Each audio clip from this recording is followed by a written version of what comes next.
Hey, I'm Brian. Thank you so much for clicking. And this is the video of two 90mm macro lenses. And they both offer a ton of features. For example, this is the Laowa. It offers 2x magnification, or 2:1. Now, on the other hand, this is the Sony. It's the classic. It's a macro lens that's been around for a while and is actually a lot more expensive than this lens. Does that mean that this is better, or maybe the Laowa is the one to go for? It really depends on you, your shooting style, and what you're trying to create. In this video, I want to share my experience with these lenses to help you make an educated buying decision if this is something you're interested in. For example, over the last few days, I've been exploring local community gardens, which, by the way, are a fantastic place or location to do insect macro photography. So many insects, flowers, different plants, amazing. And I've also been exploring Lookout Mountain, which is just minutes away from my home. And yesterday I made it up to Golden Gate Canyon State Park. So beautiful, and I ended up really focusing on wildflowers. So which lens did I reach for? Both, because again, they both offer so many great features. Let's start off with the Laowa. It is incredibly sharp. Hummingbird, hummingbird. And having a 2:1 magnification is a big selling point without question. It's a big deal in the right circumstances. Now, when we do talk of image quality, I can't really see much of a difference myself.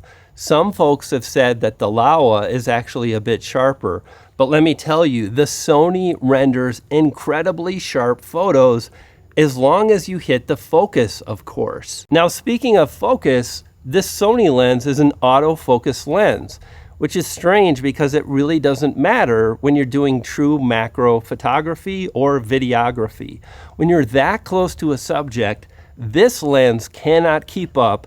It's a challenge and it's frustrating at times. Thus, what I found is in a very short while, I was just always using manual focus, whether it's video or for photos. And this Laowa, it's not just manual focus, it's also manual when it comes to the aperture. You can't set the aperture in camera. You have to use a little dial on the lens. And sometimes that causes me a bit of problems because I'm typically shooting with this lens, insects, moving subjects, macro, up close and personal. And that means I'm using a flash as well as a diffuser. And when I've got all this stuff hooked up and I'm twisting and turning, sometimes I end up turning the aperture ring or the magnification, and I'm not really where I want to be. Now the Sony, on the other hand, I can control all those settings in camera, and I just find the functionality to be a little simpler. That's my own personal experience. And furthermore, there are only 7 aperture settings on the Laowa lens: 2.8, 4, 5.6, 8, 11, 16, and 22. Now you might think that this Laowa is kind of a strange lens. You can't change the aperture in camera. You don't get the data from the lens in your photos. So a lot of times you're like, what were my settings? I don't know. I don't care, to be honest. This lens renders incredible photos. It's a killer, but there's one big drawback for me personally, and that's lack of in-lens stabilization. And that's where the Sony really crushes the Laowa.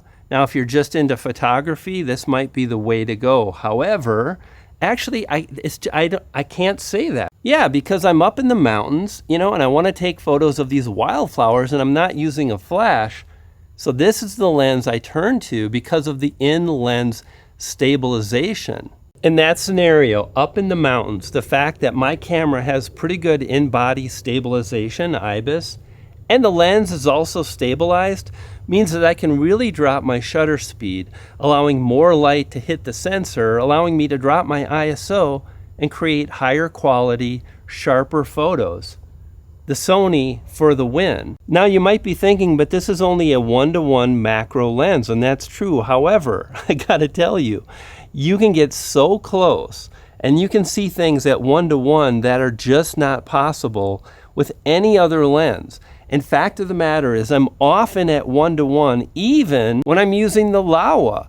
If you're photographing a bee, 1-to-1 magnification is more than enough. A bee's pretty big. All of these photos that you're looking at right now were taken with the Sony, again in natural light, and this lens did such an incredible job at allowing me to really drop my ISO and get some really fantastic photos for my first time shooting flowers out and about with a macro lens. Oh, and when it comes to stabilization, then the Sony is a clear winner, because fact of the matter is, especially if you want to create video of subjects that are moving and the action happens so fast, you don't have time for a tripod.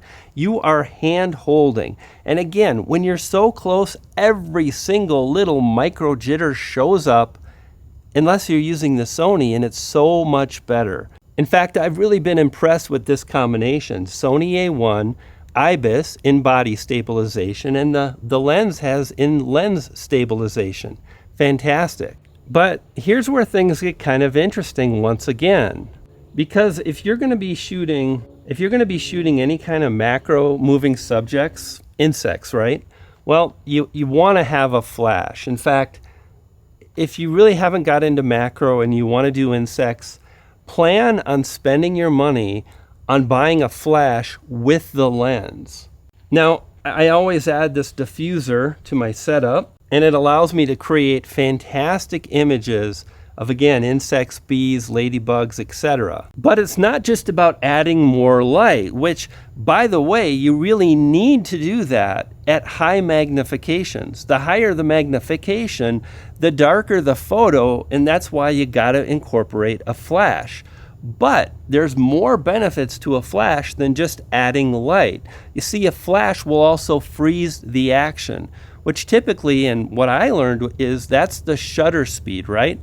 The higher the shutter speed, the more you're going to freeze the action at the cost of light. So when I'm out and about doing bird photography, birds in flight, I'm using a shutter speed often at like 3200, which is crazy.